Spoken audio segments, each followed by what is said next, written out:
point, we have a panel that we consider to be our central Marin panel because it deals with Novato, San Rafael, Mill Valley, and Sausalito. This is a panel that we consider our urban panel, talking about issues that affect everyone, well, in 95% of the population. And there was a question I didn't ask before at the other panel: what's the homelessness out in West Marin? Well, that's another issue. But what's important is there is a lot of homelessness in our central Marin. So let's see how they deal with that. At this point, let me introduce the moderator. I like to call her the mediator. Is Ann Wakeley, who I know from other committees on ESCOM. She's part of the curriculum committee, very involved with keeping the education on point with older adults. So at this point, help me welcome our urban panel. Good afternoon, everyone. Thank you so much for being here to hear what we have to say. I'm delighted to be able to moderate this wonderful panel of women. So first, I'm going to introduce each of them, and then we have some questions, and then hopefully some questions from you as well. So to my immediate left is Rachel Kurtz. Rachel has been active in the Marin community for many years and a strong education advocate. She served as a trustee for San Rafael School Board for 7 years and was elected to the San Rafael City Council in 2020. Rachel leads through her community outreach and conversations and serves in city and county roles around housing, homelessness, and older adults. This year, Rachel is president of Marin Wildfire, and through her consulting work has developed the Prepared and Resilient Communities Emergency Training for Caregivers. And so welcome, Rachel. So in the middle is Tricia Smith. Tricia has always gravitated toward working with older adults. She began her career as a case manager for elder services in Boston. After relocating to San Francisco, she joined AARP as a housing counselor. Her final decade of professional work was with HIP Housing, one of the country's longest-standing home-sharing organizations. Now retired, she serves as a volunteer for Sausalito Village and oversees the Call a Ride program. For Sausalito seniors, an age-friendly program which is sponsored by the City of Sausalito and Sausalito Village. And way over there is Cheryl Paddock.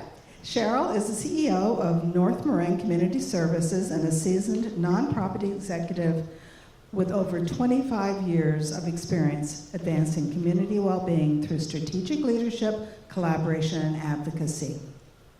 She led the 2018 merger of the Novato Youth Center and Human Needs Center, now renamed North Marin Community Services, which is a 53-year human service nonprofit that has now tripled since 2018, tripled in size, and provides critical services to 10,000 individuals annually with trauma-informed, culturally responsive services. And incidentally, today is Cheryl's birthday.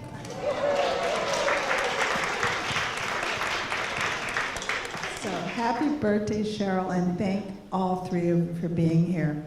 So to begin our conversation, I'd like for each of you to tell us about the unique professional and personal experience that you bring to your work with older adults. What are you doing, and why are you committed to the work you do? And we'll start with Cheryl. Oh, great. Hi, everyone. I'm here because of Sylvia Berry, and I said, it's my birthday, and she said, come on, Cheryl, let's do this together. So I'm happy to be here. I know some of you in the room, and I see a lot of new faces that I don't know, and I'm really honored to be part of this panel and this important work. And it was actually quite a journey for me to prepare for today because I've been with this organization for 16 years and prior at Guide Dogs for the Blind. So I've been working with older adults for 20 plus years. And I can say, in getting ready for today's talking points, that I had not realized just that there was a double the amount of services to older adults through our organization. So I'll share some of that data with you today. On a personal note, for those of you who know me, you know that I went through a long journey of Alzheimer's with my father, who was CEO of Tours of Victoria, and also a long journey with my mother-in-law with dementia. And so I have a personal affection and affinity towards dementia prevention, and I was on the Huffman's advisory board for Alzheimer's for a while, and really just try to find ways to manifest and make a difference. So thank you for having me.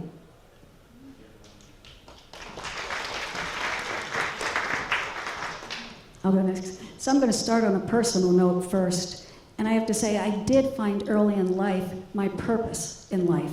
And I'm lucky that that happened. My mom took me to a nursing home when I was 8 years old. And, I came from a family, an Italian family. I had a lot of older family members. I knew what community and family looked like. I had no frame of reference for walking into a nursing home. And my little 8-year-old brain looked at this, and I said, boy, there's a lot of people in here, but what I saw was a lot of sadness and loneliness. And I was really touched by that. But we had brought these little gifts. I went with my mom, we brought these gifts, and I went to somebody, and everything changed. When I put this little trinket, and it wasn't about the trinket, it was about my connection with this individual. It was about the fact that I had taken time and been present with this person, and you saw this change. And maybe it was for a minute, maybe it was for an hour, maybe it was for a day, but I thought, I saw the power of connection, and to me it was a drug. I needed to do this through my career. And I feel like I did in the jobs that I did, but when I moved to Sausalito, I really needed to feel this, because the majority of residents in Sausalito are 60 and older, but beyond that, only 5% actually grew up in Sausalito. We are a transient community. We really have this need to create connection. And Sausalito Village does that. Age-Friendly Sausalito does that. We have Sue Boutillier, who's now the chair of Age-Friendly Sausalito. And Call a Ride for Sausalito Seniors, which is a free transportation program for seniors, does that. So I'm proud of the work we do, and I look forward to talking more about it. Thank you.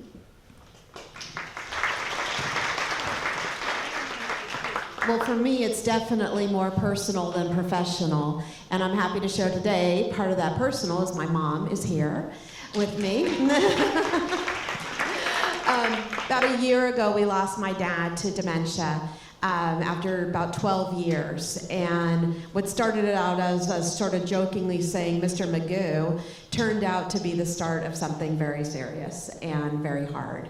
And my mom was the primary caregiver, and my sister, who lives in Novato, I live in San Rafael, obviously, we were very close and be able to help, but we had to navigate something very hard and difficult. And we're very happy that we were able to be there, but I think about it all the time about others in the community who may not have that level of support.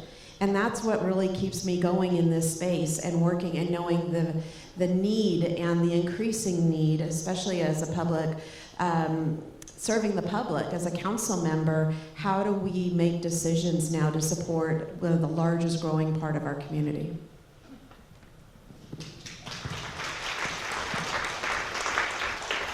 Well, as we've been hearing today, there are lots of bright spots, but there are many challenges facing older adults in Marin, including access to appropriate housing, transportation, and health care, and issues related to financial hardships or concerns, mobility issues, isolation, many, many things. I just want to ask each of you to think about what are the biggest challenges that you are seeing in your community right now. And I don't know who wants to start. I'll start on the isolation and loneliness. I'll tell you, last year was a rough year in Sausalito. We work closely with the police department, and I got 2 calls last year. And we do a lot of work. I mean, we're a small community. We're 7,000 people, but we have a lot of people. In Sausalito Village, covers all of 94965. Our fees are $200 per household, and we have 28% of people who have full fee waivers. So we make sure it's open to everyone, as well as the CARS program is open to everyone. But last year, I got a phone call from the police department, and they asked me if I knew this individual. I did not. And the individual had been deceased for quite some time. We're talking nearly a year. Now, this was in a house on the hill. You know, we really need outreach to all of our neighbors. Neighbors need to be checking on neighbors. It can't just be relying on organizations. And, you know, it happened again. That was July. In October, someone else passed away. Both were men, both were isolated, and the second one had been dead for nearly a month. So this really started a campaign that we need to do something within our small community, but I think it's something that's happening in every community out there, and we really need to keep an eye on it. Mine's actually along the same lines, but I'm going to be very specific. In an event of an emergency, I know we could talk about housing. I mean, there's so much transportation, medical care, home care. We could talk about all those issues, and I know you're all very familiar with those, but the ones that people don't want to really talk about are emergency preparedness. And it is something that's really important, whether we're talking about the need of, you know, what do you do if there's a wildfire, or if there was a large earthquake right now, what would you do? What would you do? Well, you don't have to do it, please. But you need to think about it right now. You do need to think about it. And you need to think about, do you have somebody else at home who would be able to reach you? Do you know, all these questions that people do not plan on. Or if you're at home, as Tricia was saying, does a neighbor know to check on you? And I think that is really very, very important, because the reality is we live in a community that is prone to earthquakes. We know that. You chose California. We love it. It's earthquakes, so, as well as wildfire. So for our older population and older community, as well as everyone, it really is about being prepared. And going through and working on those types of questions. And I am very concerned that our first responders are not going to be ready and our community is not going to be ready for the amount of work and attention that that's going to need if there's a major disaster. I'm going to touch on housing, and I really appreciated the rural panel and the conversation around everyone deserves a place to call home. I can say that North Marin Community Services is often that third place that Alexa was talking about and our author was talking about. And I ran some numbers that were really interesting, and we're seeing more and more older adults slipping into homelessness for the first time. And they're one check short of paying their rent. I do have to call out Carrie she's here from the county, and whoever, other people from the county here, because we've been very grateful to receive a few grants lately. So we have what's called a senior shallow rent grant, and then also several other rental assistance grants.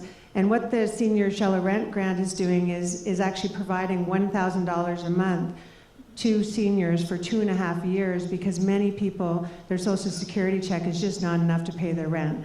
So I'm really happy to share that. We are seeing that through our case management program, we have 20% of the people who've received rental assistance are 60 years plus, and 1 in 3 are older adults having a disabling condition. And they're also looking for food and intensive services.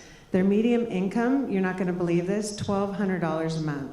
So people are living on $1,200 a month, and I was speaking with someone on the break about the Rotary Home in Novato, and the people that come to us cannot afford to be in the Nova row because they're their Social Security is too low. And so these are the people who come to North Marin Community Services. I can say it's pretty amazing though. We'll have people who come to us for rental assistance, and then I'll see them volunteering in our food pantry. It's like full circle, people who say, I want to give back. You probably read the red tagging that happened in Novato a few weeks ago, where 43 low-income people were displaced within a 5-day period because the landlord did not keep the building up to code. So in 5 days, these people had to move out of their homes, and some of them were older adults.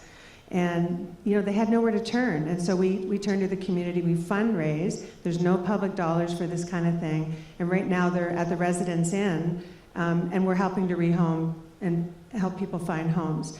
So my other piece that I wanted to bring up was just our civic responsibility.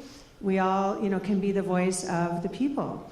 And so really educating ourselves on, I didn't have a housing background before I started in the work that I'm doing, and I've learned a lot in 16 years. And if you don't, I encourage you to learn, because it's one of the #1 public health crises right now is affordable housing in Marin. And you may have read the grand jury report, in over a decade, 40% of our residents here are going to be older adults. And there's nowhere for people to live. It's a very complex issue, and so we really need your voice at city councils, at county Marin supervisors meetings, really talking about, how do we make the permit process for new developers better? How do we bring in more funding? How do we attract developers? How do we create cluster homes? There's, modular units, ADUs, there's just so many options, and this problem is just not going to go away. And you may have read that we're losing more people, leaving Marin than coming in. And so how do we help people age in place? Right now, it's not looking very good. And I'm a really positive and hopeful person, and that's why I love my job, and I'm going to be here for a long time, because I want to fight the fight with all of you. And it's going to take some heavy lifting over the next few years. This federal administration is not going to make it easy. We're getting notifications all the time as a nonprofit that, oh, we thought we were going to get this grant. Oh, no, we're not. And it's extremely disheartening, and then we're going to continue to fight the fight. So please, do support your local nonprofit, as someone had mentioned earlier. With our food pantry, it's pretty amazing. So again, how do we serve older adults? Our food pantry, 1/3 of our volunteers are ages 60 plus. So they're finding social connection here. If you want to learn how to be one of our food pantry volunteers on Tuesday, please, I left some flyers on the table with Diana. So you're welcome to find out more, because we have a morning and afternoon shift, and we'd love to have you come and volunteer, because actually there's one thing about volunteering, like today, and all of you who set up, and thank you for everything that you did. With the food pantries, you're actually seeing people standing in lines in gratitude, because they are going to have a fresh bag of groceries to take home and affordable food for their families. And so all of this is extremely important work, and so is the emergency. There's stories after stories of emergency preparedness and seniors who are left in homes when there's wildfires, and we've got so much work to do, and I think we can do it together. And I did want to mention, I really liked the slides in West Marin.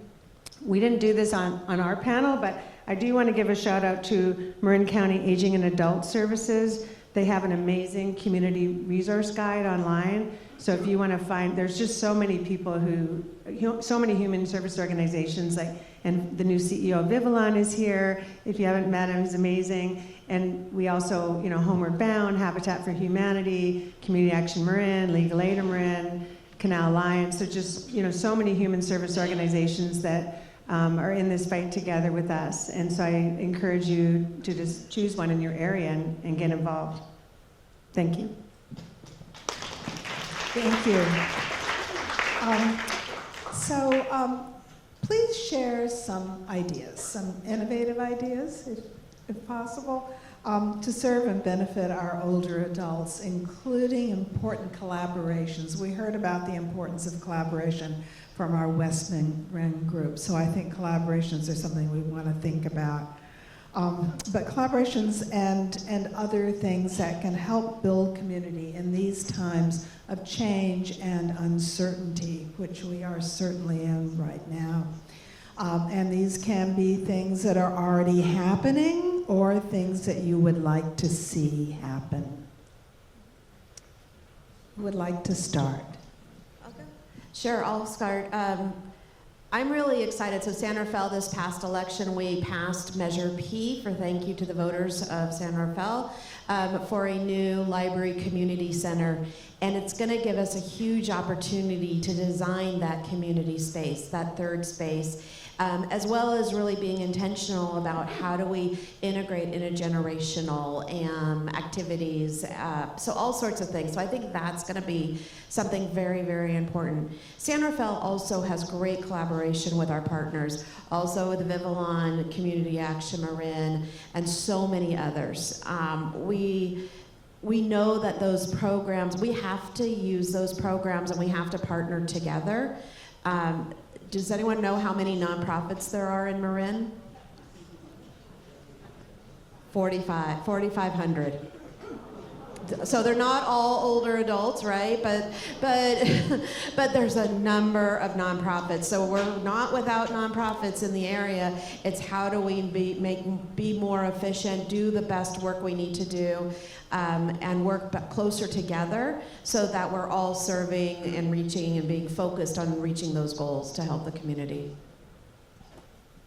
So our goal in Sausalito, because we have such an older population, we work closely with the police department, and we want to identify every vulnerable senior in town.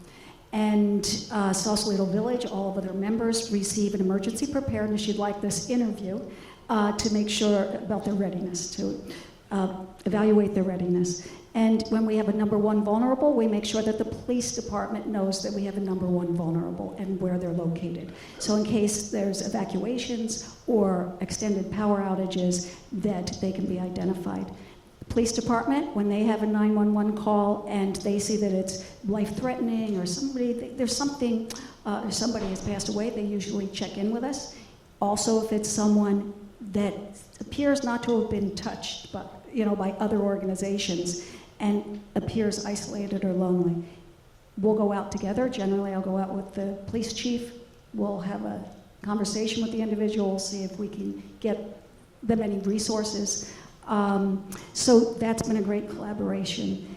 Police department also comes to our Super Monday Club. This is our big thing. 18 months ago, we started a collaboration with the restaurants in town and with the church, Christ Episcopal Church. We have beautiful tables like these and tablecloths, fresh flowers, and every first Monday of the month, it's called Super, S-O-U-P-E-R, Monday Club.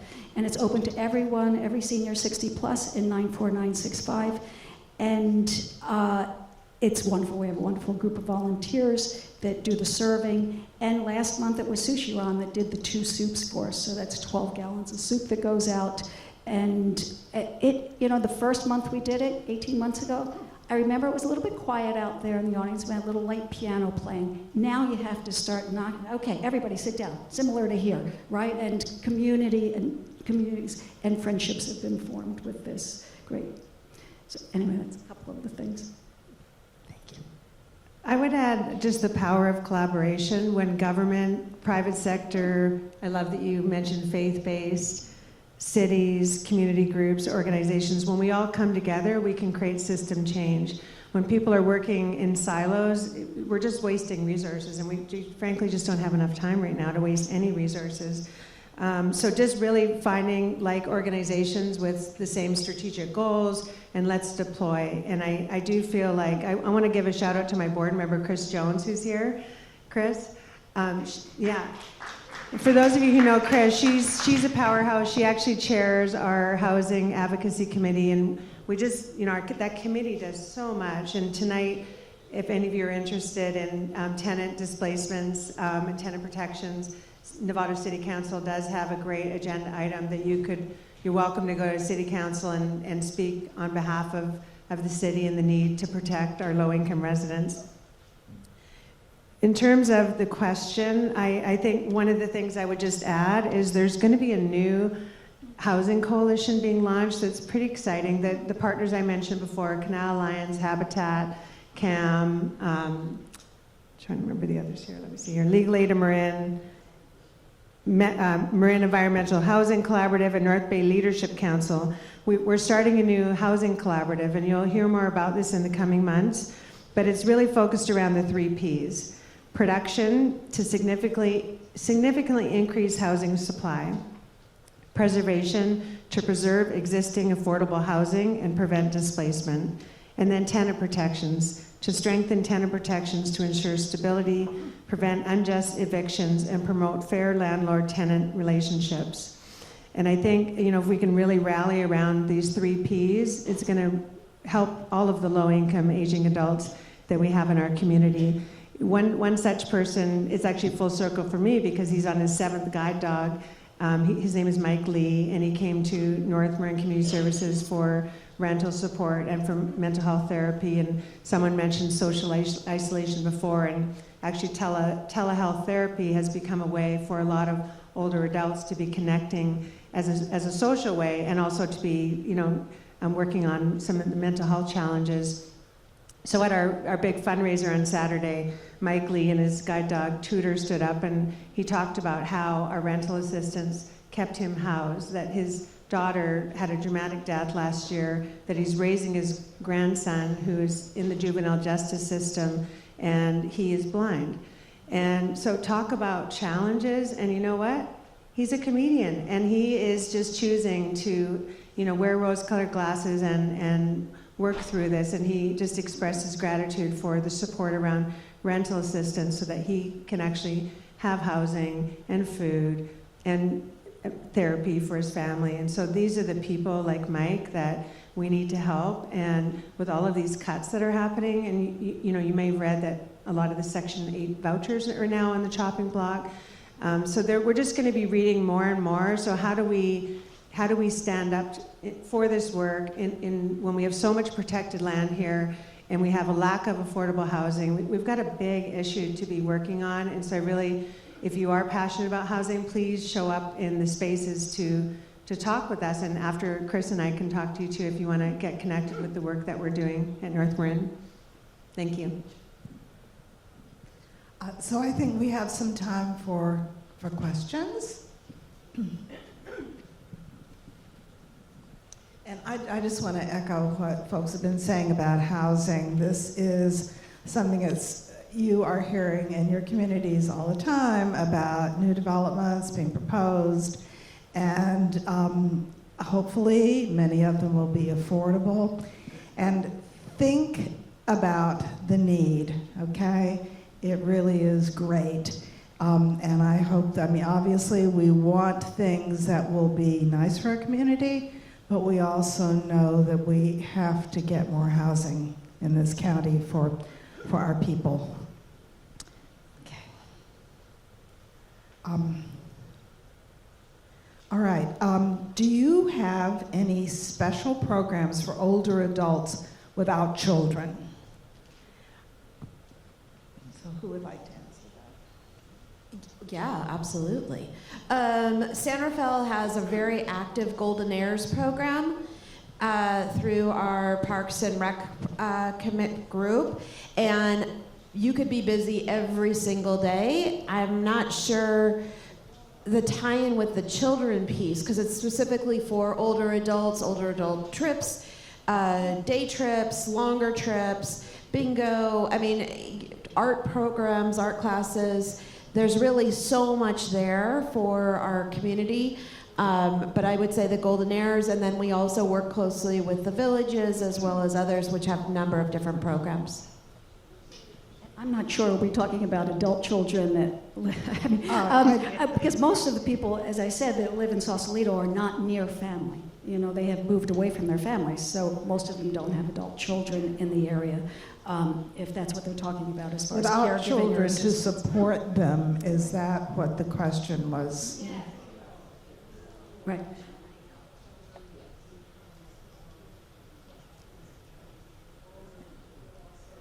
Yes. We absolutely do. Yeah, we absolutely do. Okay. And we have healthcare advocacy. advocates who will go with our members to doctor's appointmts, and we get pretty involved right to the end of life with a lot of our members in Sausalito Village. Can I take that back? I could answer that question a little bit differently. Thank you for the clarification on that question. For San Rafael, this is definitely one of those areas. As a city, we do not have necessarily a navigation program, but this is something that we're talking a lot about with Kojik and I actually, who's the new executive director of Vivalon, actually had this conversation yesterday, and we talked about sort of what my role in the family is as a family care coordinator. And how do I, and he coined that term, so I'm going to give you credit. But how do I, really help my family, but also if you don't have somebody there who's helping to coordinate, how do you navigate our very complex system that tends to be all online? Can I share one quick story? Sure. One quick story, I went with my mom the other day, we were at an appointment, and the only way you could check in is on a kiosk. And I ended up standing by the kiosk and helping everyone who came in because they did not understand how to navigate the electronics on the kiosk. And they said, "Oh, you work here?" I'm like, "Sure." So we need to have assistance and help for people because the technology is great, but that it's not. And I would just add, many of the human service organizations have a case management program. So if you're talking about someone who may be low income, which is very easy in Marin County to be low income, connect them with your local human service organization that has case management, because they'll be able to help with referrals. Right. I think we have time for a couple more questions.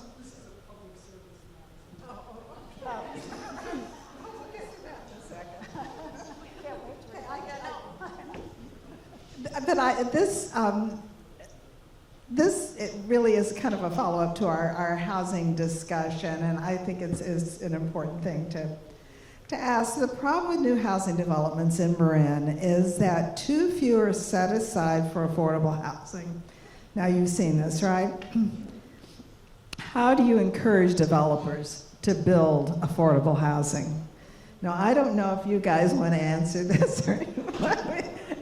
It becomes a city question. So we have what's called an inclusionary law. It's a rule that the developers have to provide. Right now, it's currently at, I believe, 10%. So 10% of the units need to be marked as affordable. They're in business. It's really hard. If they are going to do a more affordable units, it's by they get additional. What's called bonuses, so they could have a higher building. Density bonuses. So we might get more affordable units, but then the building is higher. So, and then, so this is this back and forth situation that we have to work through with the developers. And the cities these days, you've heard this in the news a lot, these developers today, through the state laws, in order to really encourage more development, can get their plans through without very little oversight of the city.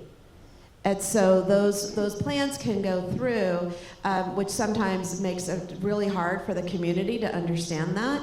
And on one side, it might be a development that is great for the community, and we know we need housing, and we need housing at all levels.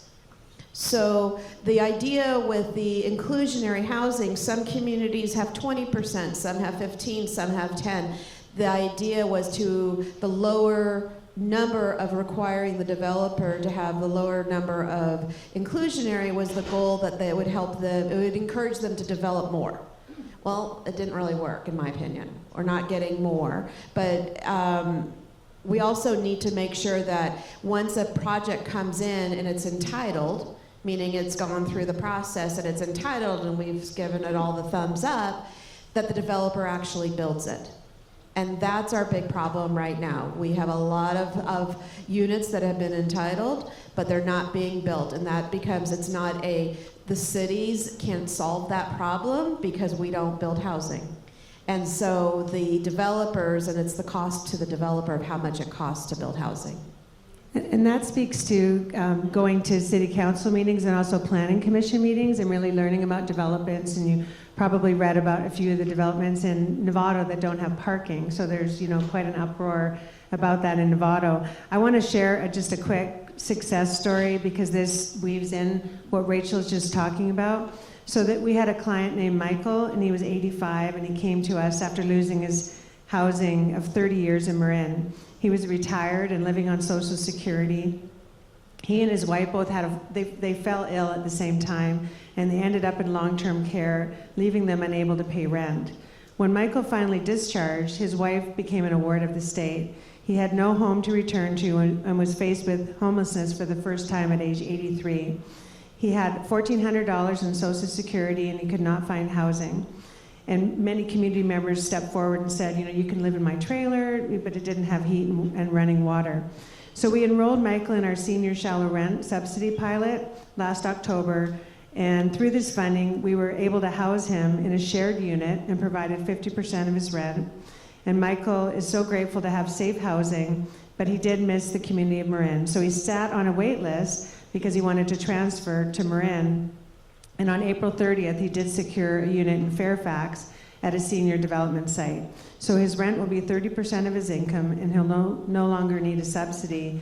He has found that he's home, in his forever home. And so I really wanted to share that story because the system does work. People think, they're living on the system, they're not contributing. But honestly, these contracts, they work. And when nonprofits and counties and cities work together, we can find solutions. So I really hope that you are more interested in affordable housing after this, because I know, Marin, it's been a touchy topic, and I do feel that it's becoming more of a red flag around being a public health crisis, and people are understanding just the disparities that are happening here. Thank you. Well, I was going to say, I do see that housing doesn't get built because of all of the stumbling blocks, and I think it's really a state problem. I mean, the housing elements that they require the cities to pay a lot of money to buy, to hire consultants to do, and here in Sausalito, with 7,000 residents, they were saying we had to do 724 units on our housing element, identify 725 units of housing, and nothing's going to get built because of that. And I think we need to be putting the pressure on the state rather than, putting it directly on the cities. Because cities don't build housing, as you said. As you can imagine, housing comes up at every single conversation, and we could probably all talk about it for hours. But go to your city council meetings, town council meetings, go to the county, talk about this, because it is really, really important. And a lot is going on in Marin around housing right now. And before I neglect to do this, Cheryl was talking about aging and adult services earlier, and here is the phone number, in case you want to call them, 415-473-INFO. So, it's a great resource. So, I don't know, how are we doing on time? We're okay? All right. So, in your community, how can we build a multi-generational support system?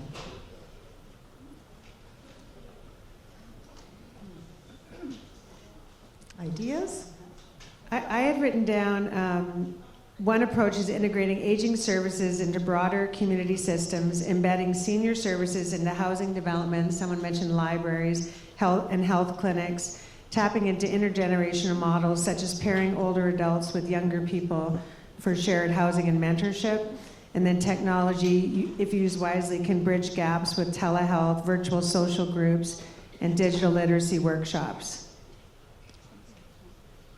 I think that it's a project that we all need to work on and figure out how do we get funding to support that. I'm currently working with Youth and Arts and partnering with them with assisted living facilities to establish intergenerational art program, which I think will be really interesting. We're just trying to get that off the ground.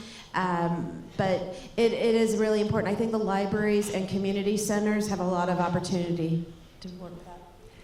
And, a lot of our volunteers are younger. When COVID struck, CARS, Call a Ride for Sausalito Seniors, was in a position to be able to provide errand service to everyone in town. And we were doing about 500 errands a month. And a lot of them were done by new volunteers that came to us that were younger. And they've stuck with us. They're wonderful. They're people in their 30s and their 40s. So we don't have a ton of families in Sausalito. But it does, and this speaks to the housing, the whole housing issue. If we had more apartments or condominiums that were on the flats in Sausalito, we would be able to get a lot of the larger homes, people who are living in the larger homes, to move and free up those homes to bring more families into the community. Okay, so we have several questions here that I think are kind of related. One says, our city's looking at providing our own senior communities. Corte Madera is starting an intergenerational center and also a library. This to me is related. How do we reach the isolated older adult population to provide information on technology issues, transportation issues, and can we hear more about the volunteer driver program Sausalito has for older adults? How does that work, and how could other communities do it? So, I mean, that's a lot of question, but I think there's some things in there. I can talk about cars, absolutely. When we started Age Friendly Sausalito back in 2013, we did a survey. We sent it out to all of the seniors in town, and we got a 50% return on this mail-in survey. A lot of opinions, a lot of information. And if any other town did a similar survey, they would find that the top two concerns, or two of the major concerns, are housing and transportation. Transportation, we were able to think about with the GAP grant. At that moment, there was a GAP grant that was available for transportation, lapses in transportation. And if you know Sausalito, you know that there are buses that go along the highway, and there's one bus an hour that goes along Bridgeway, the flats. But there's nothing that goes in the hills, and a lot of the paratransit vans won't go into people's driveways in Sausalito or some of the curvy towns. So we created Call a Ride for Sausalito Seniors. We have volunteers that sign up for at least one day per month for a 4-hour slot from 10 to 2. The program runs every Monday through Friday, 10 to 2. Free rides around town. You can even call that day to see if you can get a ride. Rides for any purpose. You can get a ride from your home up in the hill just to the flats so you can walk along Bridgeway. Or you can go to the grocery stores. It's anywhere. Generally, we don't go on and off the highway. So, be happy to talk to anybody about it offline about it, but thank you.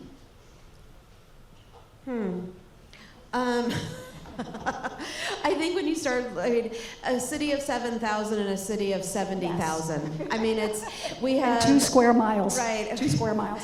So when you start talking about the larger cities and how do you bring in those type of great programs and that are really valuable and important, it's again looking at our service providers and really partnering with our service providers and prioritizing what we need to do, whether it's the congregate meals to ensure that people have food, whether it's working with Vivillon to make sure there's transportation, making sure that the pantries are providing, and with the food bank and providing. Every Wednesday, I've been for the last 5 years, I volunteer at the Marin Community Clinic's pantry, and it's my barometer of the community of how things are going. And we hand out over 400 bags of food. And when I'm meeting new volunteers, I always ask, how many meals do you think you can make out of that bag of food? And it's about maybe one. It's, so people think it's this big bag of food, and you're maybe getting 1.5 meals out of that bag. So, and we are seeing a number of older adults. But again, San Rafael and Novato, these are bigger cities. We represent, between San Rafael and Novato is over 50% of the population of Marin. And San Rafael is the largest jurisdiction. So it's definitely, like, we have to balance everything. And so it is amazing to have those types of programs in smaller communities, and I'd love to be able to figure out how to do something like that. But it's really, I think, for the cities, it's looking at our partners and working through our partners. And I would just add, if you see surveys that are out there, please participate in the surveys and engage your family and older adults too, because those survey results are often used to inform decision making within the city. And for Novato, it might be Margaret Todd Senior Center and the services that are available. And so I would just encourage that. And I think the only other topic that I don't feel really came up today that I just wanted to mention was workforce. Hire older adults in your workforce if you can. So I wanted to bring that up. It's something that we're trying to do, and I really, when you see what a difference it can make in a single family household where people cannot, they need an extra $1,000, look at, maybe you can have 2 part-time positions instead of 1 full-time. Like, just try to get creative, because these people are working professionals and they need the income in order to stay housed. And they want to be engaged in workforce. And caregiving, we didn't even touch caregiving, the lack of caregivers. And fraud. There's so many other things. So I think we're about out of time. I just want to ask each of you for one final thought, one final takeaway, one sentence. Well, 1.5 sentences. I think what we got today and what I'm taking away is the opportunity to really coordinate and work together. I agree. I think networking is everything, and it certainly has worked in our small, as I say, in our small town. It's pretty easy to do that. Yeah. I would say it's a community responsibility to care for each other, neighbors helping neighbors. Everyone deserves a sense of belonging, deep connection, and a place to call home.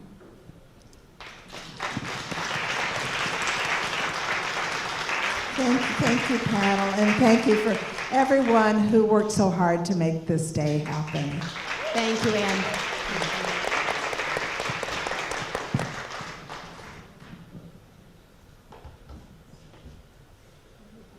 Okay, we'll just share this. Kaushik, thank you so much for coming, and our city council members and all of our sponsors and all of our people. I do want to share with you, I promise this is not a long list, but the 5 G's of aging. Ready? Okay. Generosity, grace, gumption, goofiness, which I do believe we gotta laugh, and gratitude. And right now I'm so grateful for all of us here and for all that we've learned in our panels and our speaker, Stacy Torres. Thank you so much. Stacy's book is over for sale, and she'll be sitting right here to sign it. And thank you, Tamara.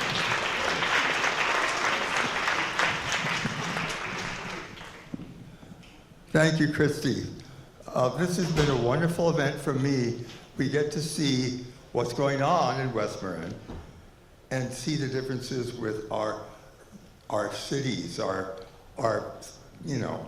urban sides of our county, and they're so different, so different. One thing that I want to estimate and emphasize here is all of the Commission on Aging, all 19 commissioners are volunteers. All of ESCOM are volunteers. We do this because we love the society we're in, the people we serve, and knowing that our volunteer work makes a difference. So that's my estimate. Go out and volunteer. Get people to volunteer with you to make a difference. It really does. Thank you all for coming. It's been a great event for us.